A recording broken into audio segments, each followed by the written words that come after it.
Dua, tiga. Bismillahirrahmanirrahim. Alhamdulillah, nahmaduhu wa nasta'inuhu wa nastaghfiruh. Wa na'udzu billahi min syururi anfusina wa min sayyiati a'malina. May yahdihillahu fala mudilla lahu wa may yudlil fala hadiya lahu. Asyhadu an la ilaha illallah wahdahu la syarika lahu wa asyhadu anna Muhammadan 'abduhu wa rasuluh. Allahumma shalli wa sallim wa barik ala Muhammadin wa ala alihi wa ashabihi wa man tabi'ahum bi ihsanin ila yaumiddin, amma ba'du. Para pemirsa sekalian yang dirahmati Allah Subhanahu wa taala, alhamdulillah kembali pada kesempatan yang berbahagia di pagi hari ini kita bisa kembali bermuajahah. Insyaallah kita akan kembali melanjutkan pembahasan kita masih dari kitab Bahjah Qulubil Abrar yang ditulis oleh Al-Imam As-Sa'di rahimahullahu taala, di mana kita masih masuk pembahasan hadis yang pertama dan kedua, dan nanti insyaallah kita akan masuk pembahasan hadis yang ketiga tentang agama adalah nasihat.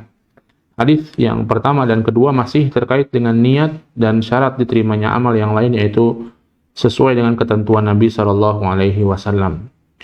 Kita lanjutkan pembahasan kita. Kata Al-Imam As-Sa'di rahimahullahu taala, "Wa kadzalika tajri niyatu fil mubahat wal umur ad-dunyawiyah." Dan demikian pula niat ini bisa terlaksana pada perkara-perkara yang mubah dan perkara-perkara yang sifatnya duniawi. Jadi niat yang benar dimasukkan dalam perkara yang mubah dan perkara-perkara yang sifatnya duniawi seseorang. Fa inna man qasada bi kasbihi wa amalihi ad-dunyawiyah al-ibadata wal isti'anata bidzalika 'ala al-qiyam bihaqqillah wa qiyamihi bil wajibat wal mustahabbat wastashaba hadhihi an-niyatu as-salihatu fi aqlihi wa syurbihi wa naumihi wa rahatihi wa makasibihi inqalabat 'adatuhu ibadat. Kata beliau rahimahullah ta'ala, siapa yang memaksudkan dalam usahanya, dalam amalnya yang bersifat duniawi, ya, mungkin dia kerja, mungkin dia menuntut ilmu, belajar kedokteran, belajar teknik dan lain sebagainya, mungkin dia bisnis, mungkin dia berbagai macam urusan duniawi dia, wal adiyah, dan urusan-urusan yang sifatnya biasa dilakukan manusia, mandi, makan, minum, tidur, ya. Al-isti'anata bidzalika 'alal qiyam bihaqqillah. Dia niatkan untuk agar dia bisa menegakkan hak-hak Allah Subhanahu wa taala. Tidurnya dia niatkan biar ibadah. Besok pagi bisa bangun subuh atau nanti malam bisa bangun segar buat salat malam. Kerja dia niatkan ibadah, memberikan nafkah kepada keluarga agar keluarga bisa beribadah kepada Allah, bisa hidup dengan baik, ya. Dia niatkan seperti itu. Wa qiyamihi bil wajibat wal mustahabbat, dan dia niatkan untuk mengerjakan perkara-perkara yang wajib dan sunnah, ya. Ngapain mandi? Ya biar segar, biar rapi, biar wangi, mau ke masjid misalnya, mau sholat Jumat misalnya, atau ngapain pakai minyak wangi? Biar orang tidak senang, tidak merasa terganggu dengan aroma tubuh dia yang enggak baik misalnya, kalau enggak bagus, ya. Wastashaba hazihi niyyata shalihata fi aqlihi wa syurbihi wa naumihi wa rahatihi wa makasibihi, dan dia senantiasa mengiringi, menempelkan niat soleh ini dalam makannya, dalam minumnya, dalam tidurnya, dalam istirahatnya, dalam cari duitnya, cari rezekinya, ya. Dia niatkan gitu. Kenapa tidur? Besok biar bisa bangun subuh, pagi, sholat malam.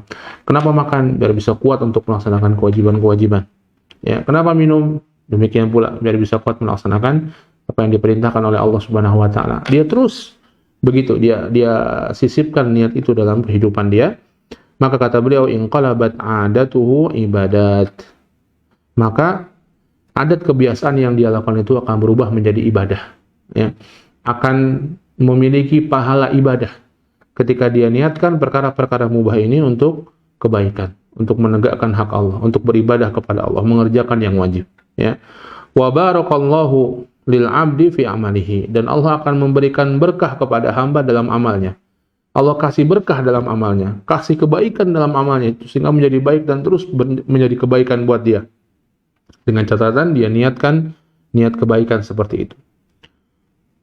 Wa futiha lahu min abwabil khair wa rizqi umuran la yahtasibuha wa la yahturu lahu ala balin, dan akan dibukakan bagi dia pintu-pintu kebaikan dan pintu rizki, dan perkara-perkara yang tidak dia sangka-sangka dan tidak pernah dia pikirkan sebelumnya, subhanallah, dibukakan oleh Allah. Ya, mungkin dari pekerjaan dia niatkan untuk nafkah kepada keluarganya, dia niatkan untuk memberikan kebaikan kepada orang tuanya. Akhirnya kemudian ya dari pekerjaan tersebut walaupun mungkin remeh misalnya, petugas kebersihan misalnya atau seorang supir misalnya. Kemudian dia akhirnya bekerja dengan baik, dia niatkan dengan kebaikan. Kemudian bosnya senang dengan dia. Bosnya suka dengan dia karena kejujurannya, karena amanahnya, karena kerjanya juga baik. Akhirnya kemudian diberikan bonus umroh mungkin buat dia dan orang tuanya dan keluarganya. Akan Allah bukakan pintu-pintu kebaikan yang tidak pernah dia duga-duga sebelumnya. Ini hanya sekedar contoh ya. Tapi niatkan perbuatan baik itu karena Allah Subhanahu wa taala. Niatkan untuk kebaikan. Jangan niatkan nanti baiknya ya tadi biar dapat umroh, biar dapat duit banyak dan seterusnya. Niatkan itu untuk kebaikan. Itu niat dasarnya. Ya. Kemudian kata beliau lagi wa man fatatu hadhihi niyyah shalihah. Tapi siapa yang enggak meniatkan dengan niat yang baik seperti ini dalam amal-amal soleh dia, ya, li jahlihi au tahawunihi, karena dia enggak tahu bahwa bisa niat kerjaan-kerjaan dan perbuatan lainnya bisa diniatkan dengan niat yang baik seperti itu, dia enggak tahu gitu ya, karena enggak berilmu, atau dia meremehkan seperti itu.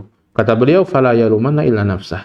Jangan nyalahin siapa-siapa kecuali dirinya sendiri. Kenapa nggak belajar? Kenapa nggak dia niatkan kebaikan?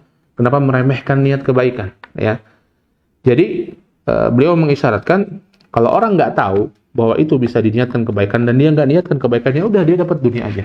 Ya mungkin dia bekerja dengan baik, dia dapat gaji mungkin, atau dia dapat keuntungan dari hasil usaha dia, dari wira swasta dia. Ya udah, itu aja yang dia dapatkan. Ya, keluarganya dapat makan, keluarganya bisa beli pakaian, tapi dia nggak niatkan itu ada infak wajib di situ yang akan diberikan, yang akan berpahala besar bagi keluarganya jika dia memberikan kebaikan. Dia nggak dapat pahala itu. Ya, jadi pentingnya niat. Maka niat ini pentingnya juga ilmu. Ya, orang nggak berilmu nggak bisa niat. Gimana mau niat kebaikan kalau dia nggak tahu bahwa itu bisa menjadi sebuah kebaikan? Maka ini sekaligus isyarat pentingnya berilmu tentang agama ini. Ya, gimana orang bisa niat bahwa ketika sama keluarganya dia sedang memberikan nafkah wajib, sedang menjalankan kewajiban. Kalau dia nggak tahu bahwa hukum dalam Islam memberikan nafkah kepada keluarga wajib, berpahala besar, ya, maka dia akan jalan seperti biasa. Keluarga yang lain ya begitu, saya ikut keluarga yang lain. Bapak cari uang, bapak kerja, anak-anak sekolah dan seterusnya, tanpa ada niatan untuk ibadah sama sekali. Maka nggak tercatat, kata beliau rahimahullah taala. Wa fi sahih anhu sallallahu alaihi wasallam annahu qala, dan dalam hadis yang sahih dari Nabi sallallahu alaihi wasallam bahwa beliau bersabda, innaka lan ta'mala amalan tabtaghi bihi wajhallah. Sesungguhnya engkau tidaklah berbuat sebuah amalan yang engkau mengharapkan wajah Allah dengan amalan itu, dengan ikhlas beribadah kepada Allah, ingin ketemu sama Allah dengan amalan itu, illa ujirta alaihi, kecuali engkau akan diberikan pahala dengan amalan itu. Hatta ma taj'aluhu fi imra'atik, bahkan apa yang kau suapkan kepada mulut istrimu, kata Nabi SAW. Ya, nyuapin ke mulut istri gitu ya, bersenang-senang dengan istrinya. Orang kalau suap-suapan sama istri itu kan dalam kondisi sedang senang hati ya, dengan istri dan seterusnya. Ya kan bisa jadi ibadah di sisi Allah dengan catatan ya dia niatkan karena Allah Subhanahu wa taala. Ya. Nah,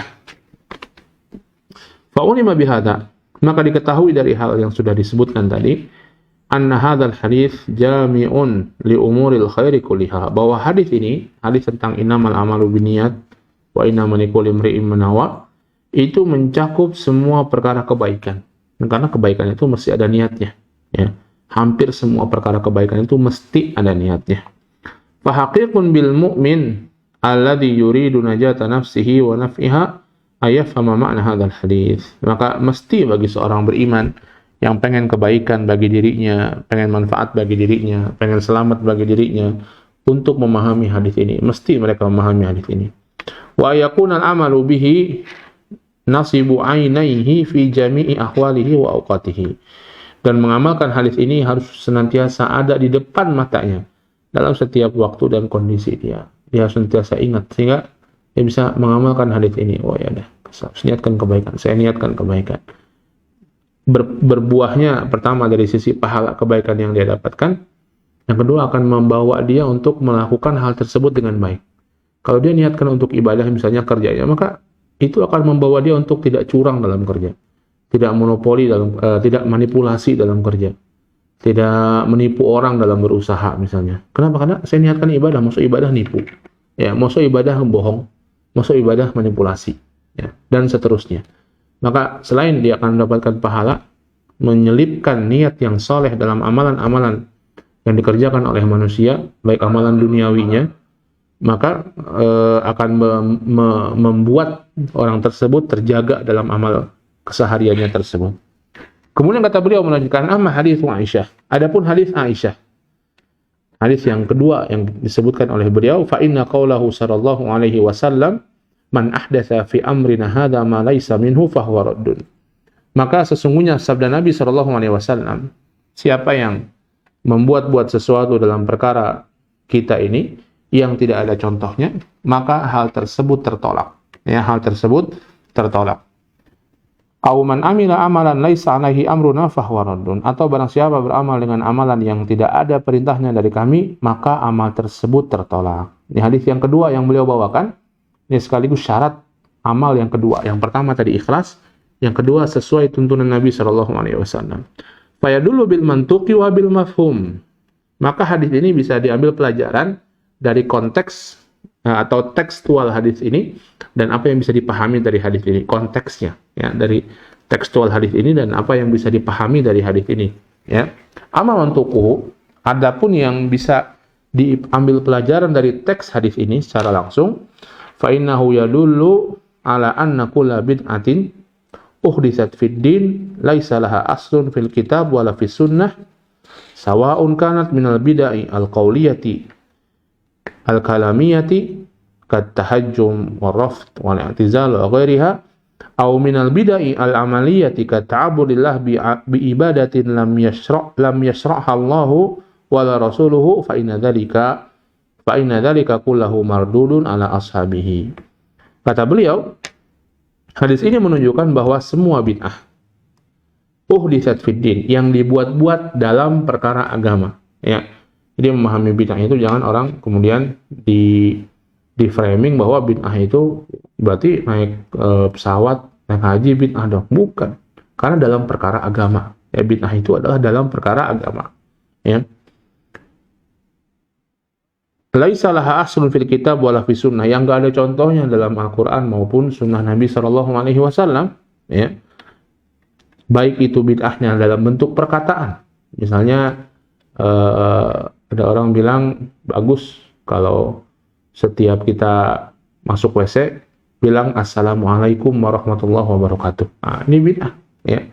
Kenapa? Karena dalam perkara ibadah ini doa masuk WC udah ada sendiri, ya. Kemudian dia bilang bagusnya ditambahin setelah doa masuk WC atau sebelumnya ditambahin assalamualaikum warahmatullahi wabarakatuh sebelum masuk WC misalnya.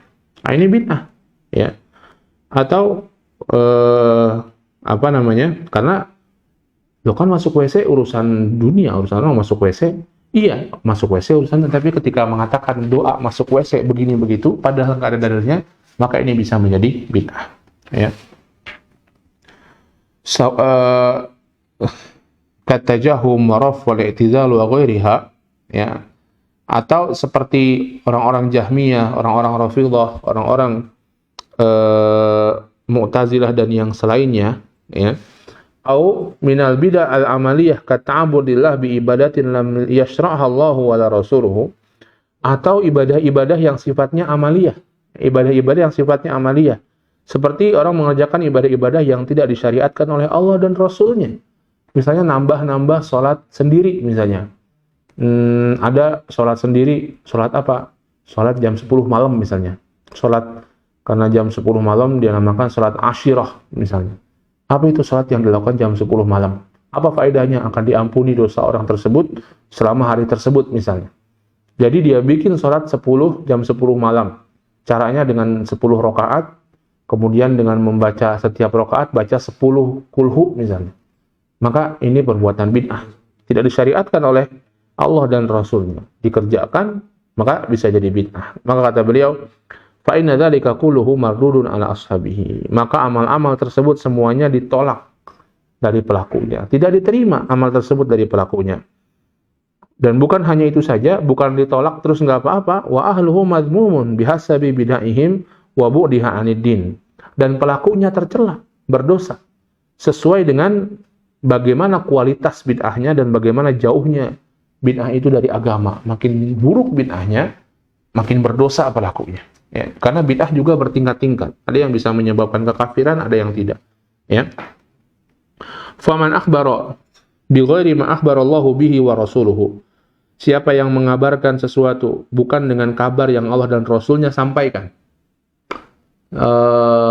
Misalnya dia cerita-cerita tentang surga, tapi nggak ada dalilnya misalnya. Oh, surga itu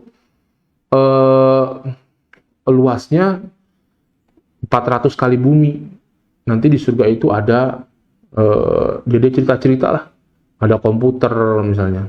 Ada di surga itu nanti dia cerita tentang sesuatu yang intinya nggak dalilnya. Oh, nanti orang setelah mati di akhirat itu, ya, setelah dia dikubur, maka nanti akan datang malaikat untuk kemudian memegang semua badannya, ya, kemudian menarik-narik dia atau mijet-mijet dia malaikat. Kalau dia ahlul khair akan dipijit-pijit sama malaikat misalnya.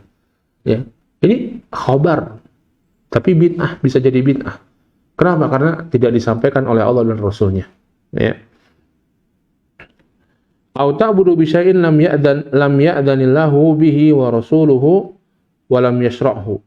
Atau beribadah kepada Allah dengan sesuatu yang tidak diizinkan dan disyariatkan oleh Allah dan Rasulnya, fahuwa mubtadi. Maka orang seperti ini adalah orang yang berbuat bid'ah. Wa man harramal mubahat. Demikian pula kata beliau, bentuk bid'ah mengharamkan perkara-perkara yang mubah. Ya, yang enggak boleh, yang boleh-boleh diharamkan tanpa sebab. Ya, diharamkan tanpa sebab. Kalau ada sebab, misalnya orang nggak mau makan makanan manis nama diabetes misalnya, tapi dia mengharamkan gula misalnya bagi dirinya sendiri tanpa ada sebab apa-apa, ya, ini juga perbuatan bid'ah. Au ta'budu bi ghairi syar'iyyat, atau beribadah tidak dengan cara-cara syar'i, fa huwa mubtadi, maka dia adalah orang yang berbuat bid'ah. Wa amma mafhumu hadzal hadis. Adapun yang bisa dipahami dari hadis ini, tadi jadi mantuk yang langsung bisa dipahami dari hadis ini, dari tekstualnya. Yang ini secara konteks tidak dipahami dari hadis ini.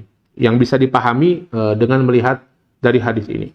Fa inna man amila amalan alaihi amrullah wa rasuluhu wa huwa ta'abbud lillahi bil aqaid as-sahihah wal amal as-salihah, maka orang yang beramal dengan sebuah amalan yang ada perintahnya dari Allah dan Rasulnya, yaitu beribadah kepada Allah dengan akidah-akidah yang lurus dan dengan amal-amal yang soleh, min wajibin wa mustahabbin, baik itu yang wajib maupun yang mustahab, fa'amaluhu maqbulun wa sa'yuhu mashkurun, maka amalnya diterima dan usahanya akan diberikan ganjaran oleh Allah Subhanahu wa taala. Maka secara mafhum, secara yang bisa dipahami dari hadis ini, kalau yang tidak benar itu tertolak, yang dibuat-buat tertolak, maka yang sesuai itu diterima. Ya, maka ini dua syarat diterimanya amal, ikhlas, dan seseorang mengikuti tuntunan Nabi SAW.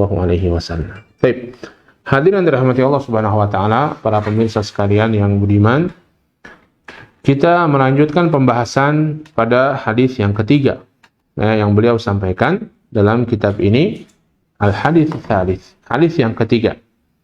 An Tamim Ad-Dari radhiyallahu taala anhu qala, dari sahabat Tamim bin Aus Ad-Dari radhiyallahu taala anhu, beliau berkata, qala Rasulullah sallallahu alaihi wasallam, Rasulullah sallallahu alaihi wasallam bersabda, ad-dinun nasihah, ad-dinun nasihah, ad-dinun nasihah. Agama itu nasihat, agama itu nasihat, agama itu nasihat. 3 kali Nabi SAW menyampaikan kepada sahabatnya. Qalu liman ya Rasulullah? Para sahabat mengatakan, untuk siapa wahai Rasulullah? Qala lillahi wa li kitabihi wa li rasulihi wa li a'immatil muslimin wa ammatihim. Untuk Allah, untuk kitabnya, untuk rasulnya, untuk pemimpin kaum muslimin dan untuk kaum muslimin secara umum. Rawahu Muslim. Hadis ini diriwayatkan oleh Al-Imam Muslim. Hadirin sekalian dirahmati Allah Subhanahu wa taala, hadis yang ketiga ini di antara hadis yang pokok dalam perkara agama. Hadis yang penting dalam perkara agama, ya. Secara teks hadis yang sangat singkat, ad-dinun nasihah 3 kali. Untuk siapa ya Rasulullah? Lillah, wali rasulihi, wali kitabihi, wali aimatil muslimin wa amatihim. Untuk Allah, untuk kitabnya, untuk rasulnya, untuk imam kaum muslimin, dan untuk orang Islam secara umum. Poin keempat dan kelima dalam hadis ini mungkin mudah kita pahami. Nasihat untuk pemimpin kaum muslimin, oh ya, memberikan nasihat. Nasihat untuk kaum muslimin secara umum, oh ya, dengan memberikan nasihat. Tapi poin 1, 2, 3 mungkin agak sulit kita pahami. Nasihat untuk Allah. Gimana Allah kita nasihati? Ya. Nasihat untuk kitabullah. Bagaimana Al-Quran kita nasihati? Nasihat untuk Rasulullah. Bagaimana Rasulullah kita nasihati? Ya. Maka para ulama menjelaskan, ya, yang dimaksud dengan nasihat di sini adalah iradatul khair lil mansuh. Dan itu arti nasihat secara umum. Menghendaki kebaikan bagi yang dinasihati. Maka dari poin 5 dulu, menghendaki kebaikan bagi kaum muslimin, jelas ya. Menghendaki kebaikan bagi pemimpin kaum muslimin, itu juga jelas.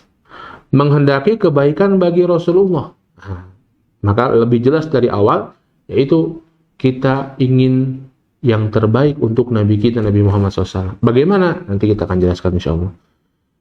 Menghendaki yang terbaik bagi kitabullah. Kita ingin yang terbaik bagi Al-Quran. Bagaimana caranya? Nanti kita jelaskan. Menghendaki yang terbaik untuk Allah Subhanahu wa Ta'ala. Kita ingin berbuat sesuatu yang terbaik untuk Allah Subhanahu wa Ta'ala. Nah, bagaimana caranya? Insya Allah nanti akan kita jelaskan. Maka yang dimaksud dengan nasihat adalah menghendaki yang terbaik bagi yang dinasihati. Nasihat di sini bukan secara bahasa dalam arti yang sering kita pahami dalam bahasa Indonesia. Ya. Nasihat di sini menghendaki sesuatu yang terbaik bagi objeknya. Nah, karena Nabi SAW hadhihi al-kalimata ihtimaman lil maqam. Nabi SAW mengulang-ulang kalimat ini di awal, ya, untuk memberikan penegasan kepada para sahabat. Jadi kita sampaikan di awal, 3 kali Nabi SAW menyampaikan ad-dinun nasihah, ad-dinun nasihah, ad-dinun nasihah. Ini di antara metode Nabi SAW untuk menyampaikan nasihat, dan beliau ingin agar nasihat tersebut diserap dengan sebaik-baiknya, dengan cara diulang. Ya. Agama itu nasihat, agama itu nasihat, agama itu nasihat. Dan ini dalam ungkapan dengan bahasa Arab banyak kita jumpai demikian. Ya, al-qari'ah, mal-qari'ah, wa ma adraka mal-qari'ah. Hari kiamat. Apa itu hari kiamat? Tahukah kamu apa hari kiamat? Diulang. Untuk apa? Allah inginkan kita benar-benar memperhatikan apa yang ingin Allah sampaikan dalam ayat ini. Begitu pula ini, Nabi SAW ingin agar para sahabatnya dan kita semua benar-benar memperhatikan apa yang ingin beliau sampaikan dalam hadis ini. Wa irsyadanil ummati aya'lamu haqqal ilm, dan memberikan petunjuk kepada umat ini. Kenapa Nabi mengulang-ulang, ya masih disampaikan oleh beliau rahimahullah. Kenapa Nabi ulang-ulang? Ingin memberikan petunjuk pada umat ini agar mengetahui dengan ilmu yang sebenar-benarnya anna dina kullahu dhahiruhu wa batinahu munhasirun fin nasihah, bahwa agama ini semua perkaranya, baik yang zahir maupun yang batinnya, yang amalan zahir yang kelihatan maupun amalan batinnya, semuanya ini munhasirun bin nasihah, terkait dengan nasihat. Nasihat itu tadi apa? Keinginan agar yang terbaik bagi objeknya. Wahyal qiyamut tam bihadhil huquq al-khamsah, yaitu dengan cara menegakkan atau dengan cara menjalankan dengan sempurna 5 hal yang disebut Nabi SAW. Apa itu? Tadi disebut Nabi SAW. Beliau menjelaskan fan nasihatu lillah, maka nasihat untuk Allah. Kita ingin yang terbaik untuk Allah Subhanahu wa Ta'ala itu.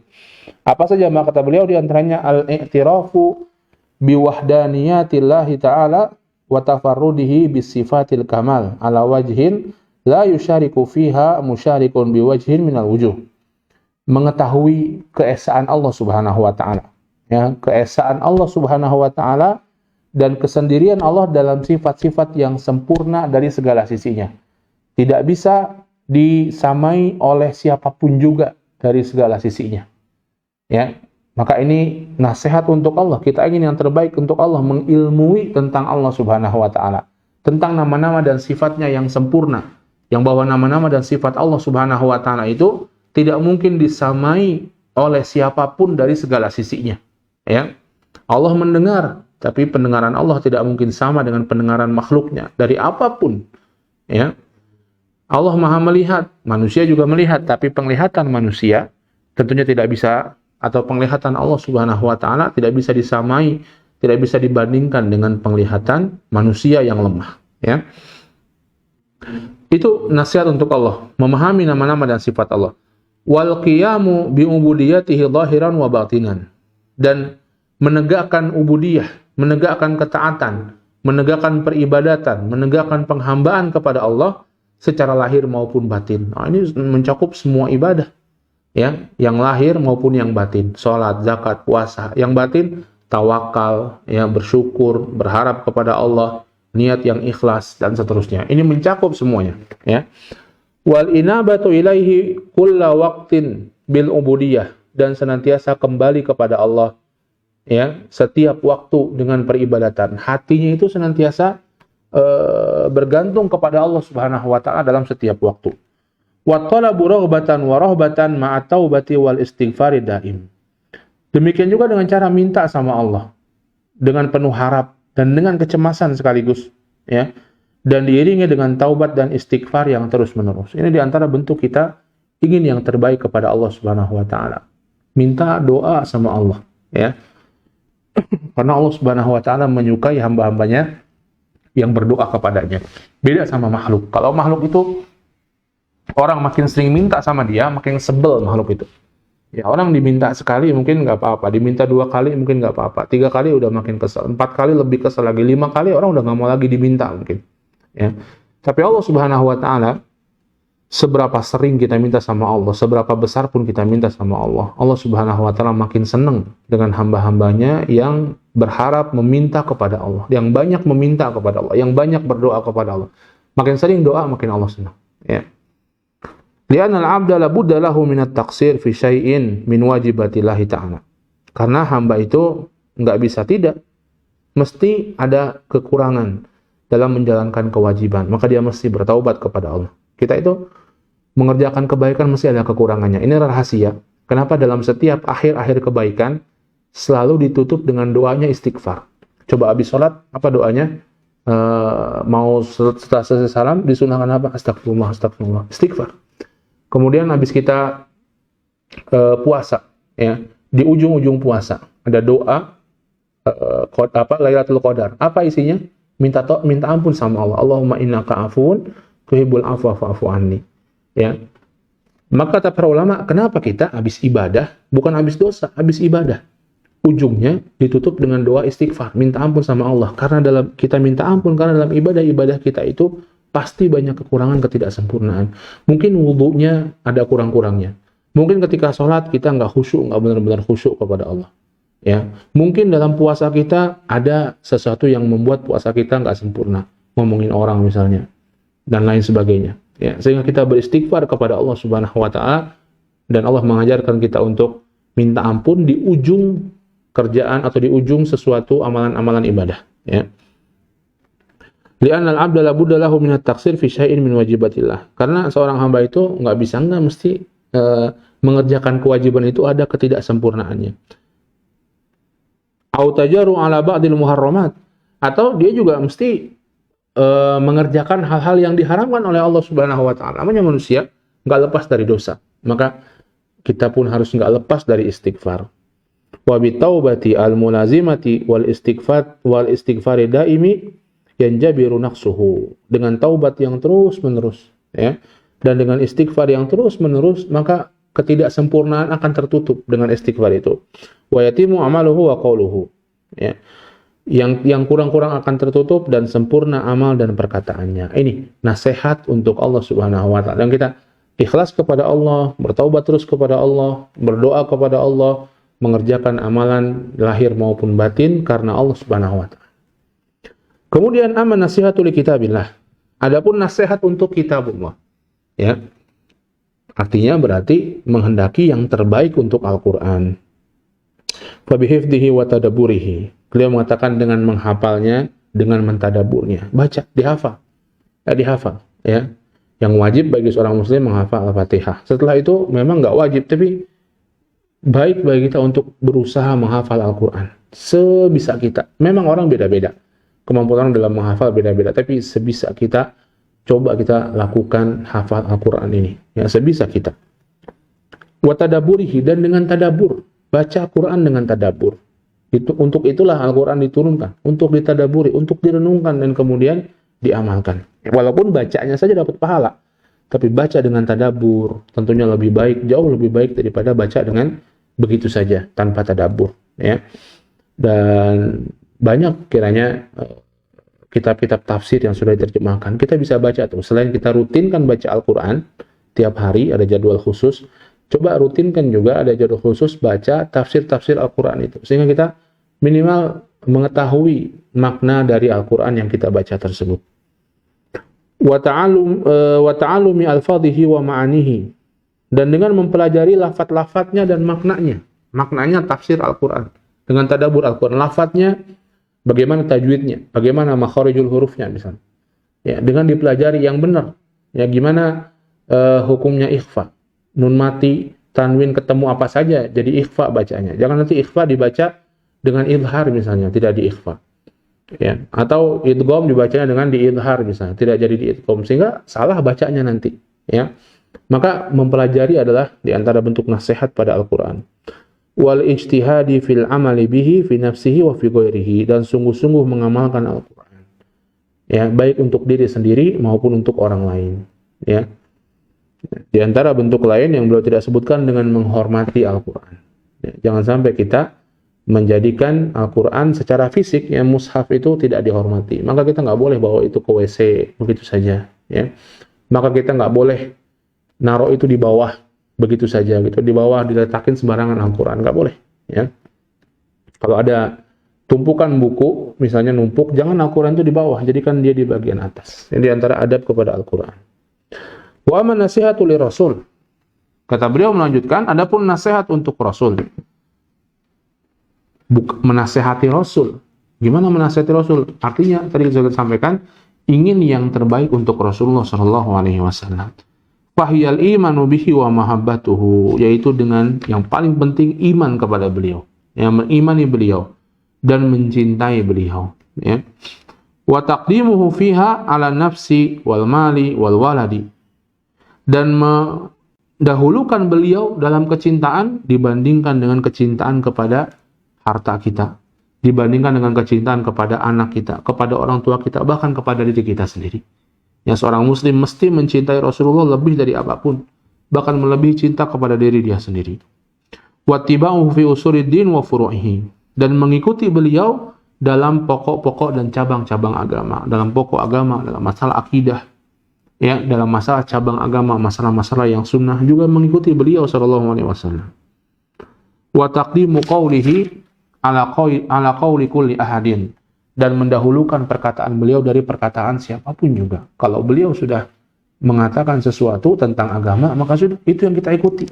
Bukan perkataan orang, bukan perkataan syekh, bukan perkataan imam ini, imam itu, ustadz ini, ustadz itu. Tapi sabda Nabi sallallahu alaihi wasallam. Wal ijtihadu fil ihtida bihadihi, dan sungguh-sungguh untuk mencari petunjuk dengan petunjuknya. Bagaimana? Dengan mempelajarinya, ya. Wan nasru lidinihi, dan menolong agamanya. Ini bentuk-bentuk yang beliau sampaikan menasihati Rasulullah, ingin yang terbaik untuk Rasulullah sallallahu alaihi wasallam. Kemudian yang keempat, kata beliau, amma nasihatu li aimatil muslimin. Adapun nasihat untuk imam kaum muslimin secara umum. Wahum wulatuhum, yaitu adalah pemimpin-pemimpin mereka. Ya, minal imamil a'zam ilal umara wal qudat ila jami'i man lahum wilayatun amatun aw khasatun. Baik imam a'zam, pemimpin tertinggi, presiden lah kalau kita, ya, ataupun umara, para amir-amir, ataupun para qadhi, para hakim, dan semua di antara mereka, para pemimpin ini, baik pemimpin dalam secara umum ataupun pemimpin yang sifatnya khusus, ya, pada instansi-instansi tertentu saja, ya. Maka itu disebut pemimpin kaum muslimin, ya, tergantung urusannya masing-masing. Maka menasehati mereka, kita ingin yang terbaik untuk mereka. Kenapa? Karena kebaikan bagi para pemimpin ini, kebaikan bagi rakyatnya. Kalau pemimpin baik, maka rakyatnya pun akan baik, ya. Fa bi'tiqadi wilayatihim. Caranya bagaimana? Dengan meyakini kekuasaannya. Ya, meyakini bahwa mereka adalah penguasa di situ. Ya, kalau itu sudah nggak diyakini, Orang bisa barbar akhirnya. Orang bisa akhirnya berbuat seenaknya sendiri karena merasa nggak ada penguasa di sini. Saya yang berkuasa di sini. Ya. Wasami wa ta'ati lahum, mendengar dan taat kepada mereka dalam urusan-urusan yang ma'ruf. Ya, karena ketaatan kepada manusia tidak boleh dilakukan dalam urusan-urusan yang mungkar. Ya, kalau disuruh yang mungkar nggak boleh taat. Ya, nggak boleh kita mentaati. Wahithun nasi ala dzalik, dan memotivasi orang untuk melakukan hal tersebut, untuk mendengar dan taat dalam kebaikan. Ya. Wa badlu ma yastati'uhu min irsyadihim, dan kemudian mengusahakan apa yang dia bisa untuk memberikan petunjuk kepada pemimpin ini, untuk memberikan nasihat kepada pemimpin ini. Wa tanbihihim ila kulli ma yanfa'uhum wa yanfa'un nas, dan memperingatkan mereka dari segala sesuatu atau memperingatkan mereka ya dari segala sesuatu yang bermanfaat untuk mereka maupun untuk umat manusia secara umum. Ini ada yang bermanfaat, ini ada yang bagus untuk kita lakukan, ini ada yang enggak bagus untuk kita lakukan. Bagi mereka yang tentunya memiliki akses kepada penguasa dalam tingkat apapun, mungkin ada yang tingkat kabupaten, ya, punya akses ke bupati, ingin menasihati, nasihati dengan baik. Ya. Bagi mereka yang tidak memiliki akses, bagaimana sudah doakan, ya, doakan kepada pemimpin kaum muslimin tersebut, karena kebaikan bagi mereka adalah kebaikan bagi kaum muslimin secara umum. Ya. Wa ilal qiyami biwajibihim, dan menegakkan kewajiban-kewajiban yang terkait dengan mereka. Ini nasihat untuk pemimpin kaum muslimin, kata beliau, menghendaki yang terbaik untuk pemimpin kaum muslimin. Wa aman nasihatu li amatil muslimin. Adapun nasihat untuk kaum muslimin secara umum, kata Imam As-Sa'di di sini, fa bi ayyuhibba lahum ma yuhibbu li nafsihi. Bagaimana menghendaki kebaikan bagi kaum muslimin secara umum dengan mencintai mereka sebagaimana dia mencintai kebaikan untuk diri dia sendiri. Ya, ini ada hadisnya khusus, ya, la yu'minu ahadukum hatta yuhibba li akhihi ma yuhibbu li nafsihi. Tidak beriman dengan sempurna salah seorang di antara kalian sampai dia mencintai kebaikan untuk saudaranya sebagaimana dia mencintai kebaikan untuk diri dia sendiri. Jadi kita senang orang itu ramah sama kita, maka kita begitulah sama teman kita, sama saudara kita, sama muslim, ramah. Kita senang orang itu kalau kita ketemu nyapa, salam, nanya kabar. Maka ketika kita dengan saudara kita sama muslim, ya begitulah, nyapa, salam. Kita nggak senang kalau ada orang caci maki kita, maka jangan kita berbuat seperti itu kepada saudara kita sama muslim. Begitu hadis tersebut, ya. Wa yakrahu lahum ma yakrahu nafsihi, dan nggak senang untuk keburukan bagi mereka sebagaimana dia nggak senang keburukan untuk diri dia sendiri. Ya, tadi kita nggak senang kita itu dikhianati, maka jangan berkhianat sama kaum muslimin. Kita nggak senang kita itu dibohongin oleh siapapun juga, maka jangan kita bohong kepada sama kaum muslimin. Ya. Wa yas'a fi dzalika bihasabil imkan, dan dia berusaha melakukan hal tersebut, ini kebaikan atau mencegah keburukan sesuai dengan kemampuan. Fa inna man ahabba syai'an sa'alahu, karena sesungguhnya orang yang mencintai sesuatu dia akan berusaha untuk hal tersebut. Kalau cintanya benar, dia akan menampakkan dalam bentuk usaha untuk kebaikan yang dicintainya. Wajtahada fi tahqiqihi wa takmilihi, dan dia akan sungguh-sungguh dalam merealisasikan dan menyempurnakan kebaikan tersebut. Ya, maka ini kebaikan atau nasihat untuk kaum muslimin secara umum, dan tentunya menasihati mereka juga. Ini termasuk bagian dari bentuk kebaikan, menasihati. Kalau kita lihat teman kita, ya sahabat kita, tetangga kita sama muslim salah dalam sesuatu, kita nasihati mereka, ya, dengan cara yang terbaik. Atau ada sesuatu yang lebih bermanfaat untuk mereka, dia minta nasihat sama kita nasihati. Mana nih?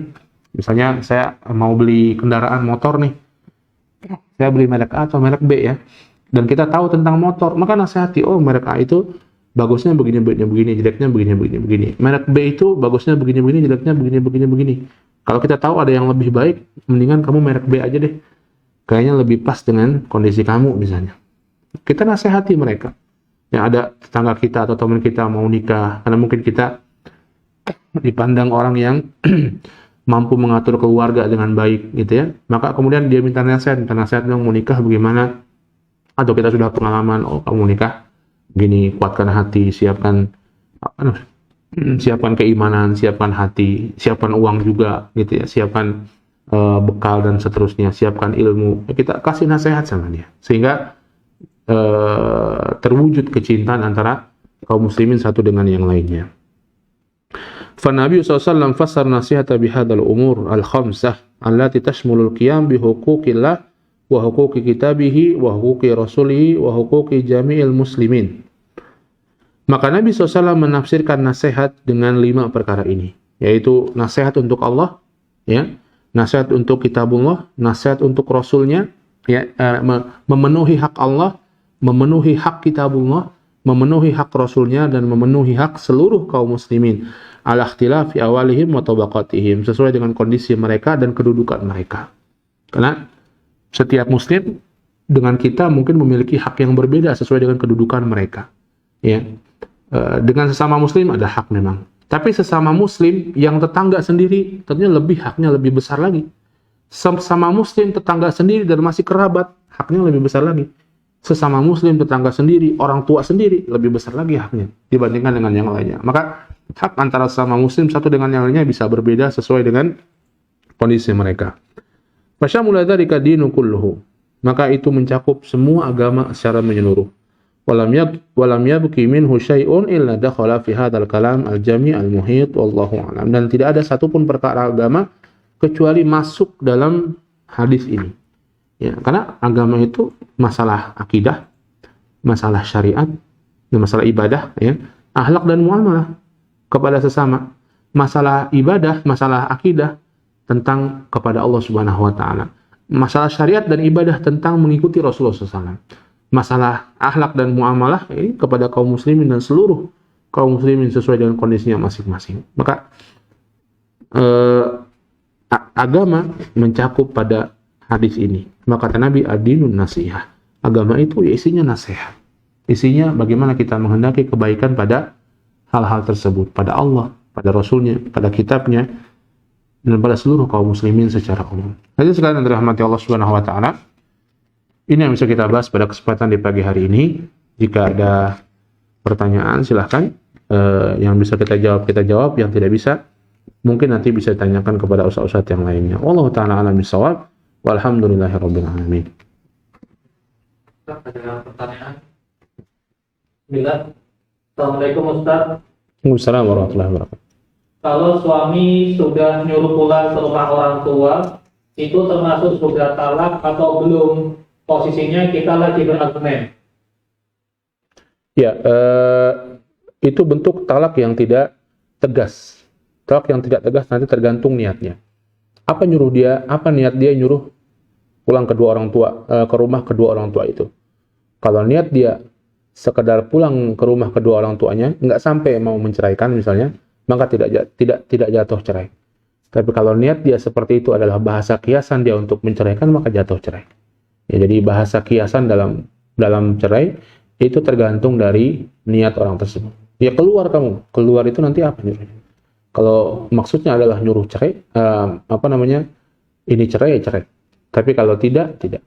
Ya. Wallahu ta'ala a'lam bishawab. Baik, kita lanjutkan atas jawabannya. Pertanyaan berikutnya, Ustaz. Assalamualaikum warahmatullahi wabarakatuh. Assalamualaikum. Apa kiat-kiat yang harus dilakukan ketika futur, Ustaz? Ya, ketika seseorang futur itu artinya seseorang itu tidak lagi atau kemudian merasa jauh dari agama Allah Subhanahu wa taala. Tadinya dia taat, tadinya dia rajin mengamalkan sunnah, jadi kendor, atau bahkan mungkin rajin berbuat ketaatan, jadi kendor ketaatannya. Bagaimana kiat-kiat agar ini tidak berlangsung lama dan kemudian kita kembali semangat? Yang pertama, banyak-banyak berdoa kepada Allah Subhanahu wa taala.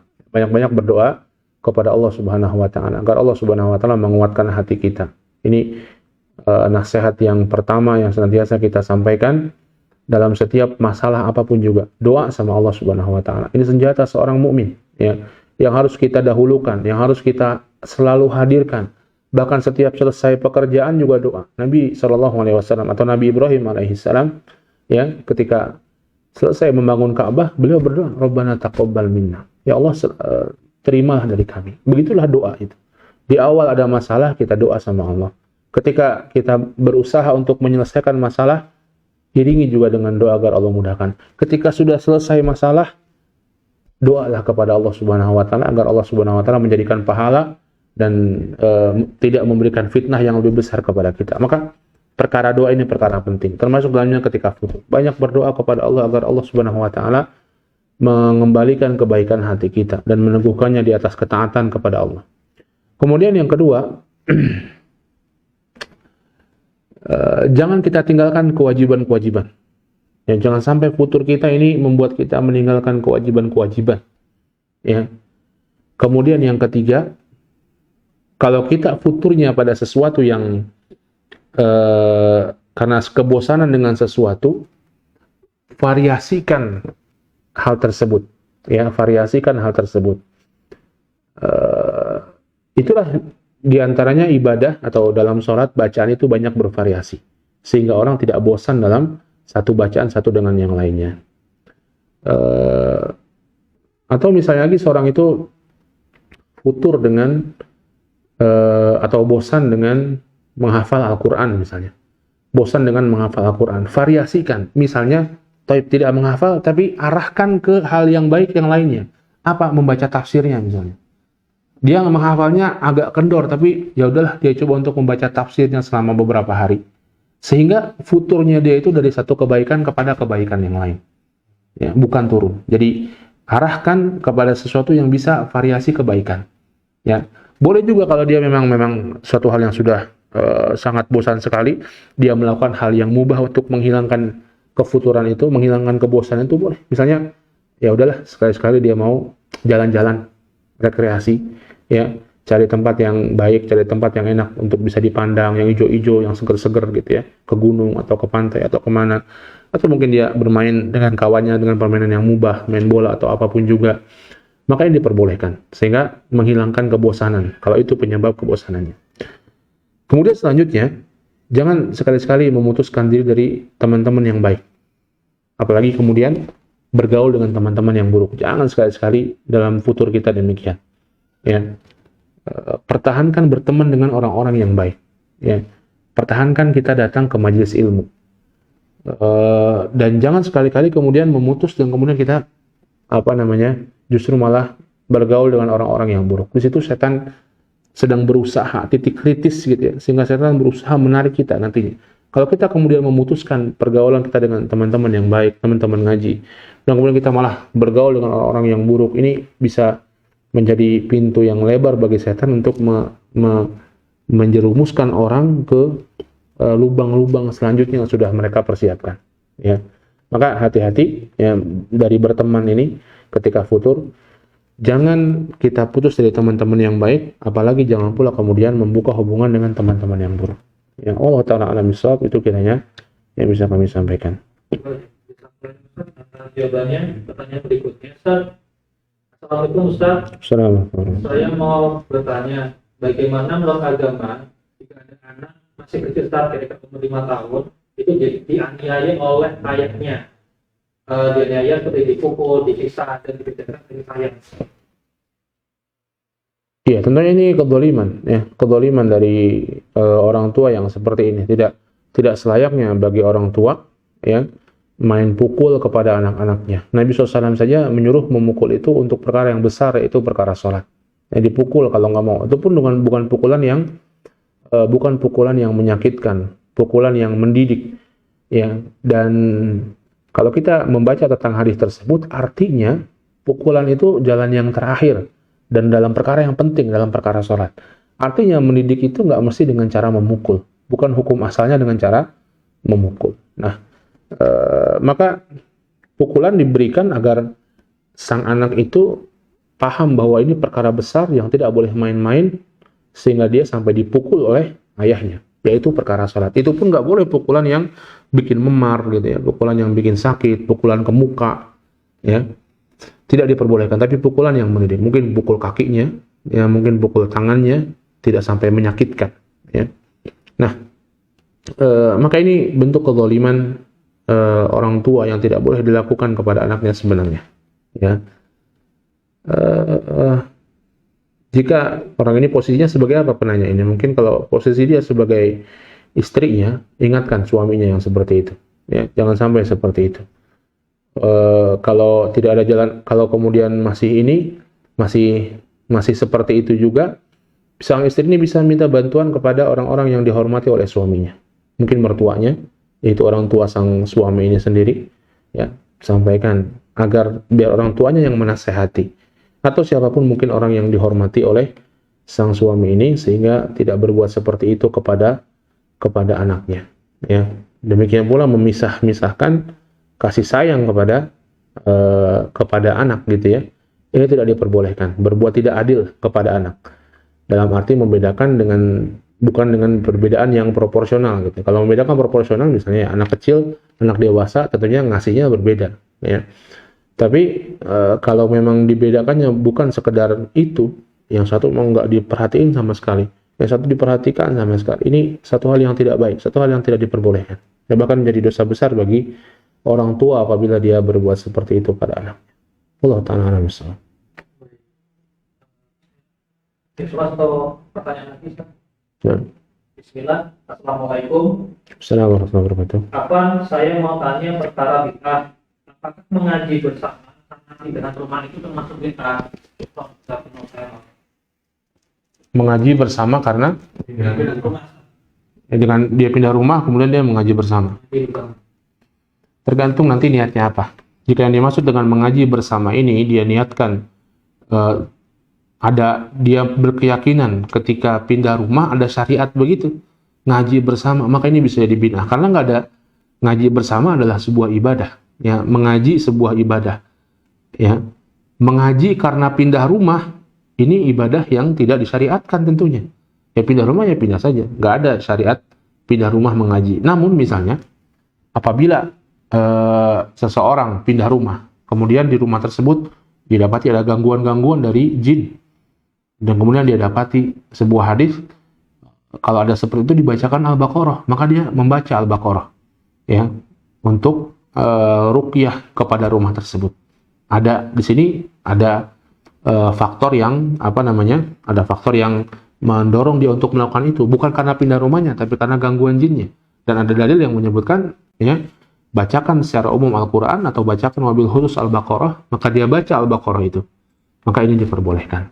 Tinggal bersamanya, ya, bersamanya ini juga bisa masuk ke bala perbuatan bid'ah, ya, karena ruqyahnya itu tidak perlu dibaca bersama. Kalau bersama yang dimaksud dalam satu suara, gitu ya. Tapi kalau bersama, misalnya sang ayah bacakan, nanti sang istri di waktu lain bersama-sama keluarga, gitu, sang istri nanti ada kesempatan juga baca juga, maka itu tidak masalah. Tapi kalau bersama yang dimaksud adalah dalam satu suara, ini juga bisa masuk dalam perbuatan bid'ah. Wallahu ta'ala bishawab. Jadi untuk bersama-samanya tadi seperti apa? Kalau bersama-samanya satu suara, ini bisa masuk dalam perbuatan bid'ah. Tapi dan kemudian faktor pendorongnya apa? Kalau faktor pendorongnya adalah karena pindah rumah saja semata, maka bisa masuk perbuatan bid'ah karena nggak ada syariatnya baca Quran untuk pindah rumah, ya. Tapi kalau faktor pendorongnya karena misalnya ada gangguan syaitan, ada gangguan jin di dalamnya, dan dia ingin meruqyah dengan bacaan Al-Quran itu, maka ini diperbolehkan karena ada dalil yang menjelaskan tentang hal tersebut. Wallahu a'lam bishawab. Baik, demikian. Jika sudah cukup, kita cukupkan. Insyaallah kita akan masuk pembahasan hadis yang keempat pada pertemuan yang akan datang biidznillah. Semoga Allah Subhanahu wa taala memberikan keistiqomahan kepada kita, memberikan ilmu yang bermanfaat kepada kita, memudahkan kita untuk bisa mengamalkannya, dan mudah-mudahan Allah Subhanahu wa taala menjadikan akhir kehidupan kita akhir kehidupan yang husnul khatimah insyaallah. Demikian kita cukupkan. Subhanakallahumma bihamdika asyhadu an la ilaha illa anta astaghfiruka wa atubu ilaik. Billahi taufiq wal hidayah. Wassalamualaikum warahmatullahi wabarakatuh.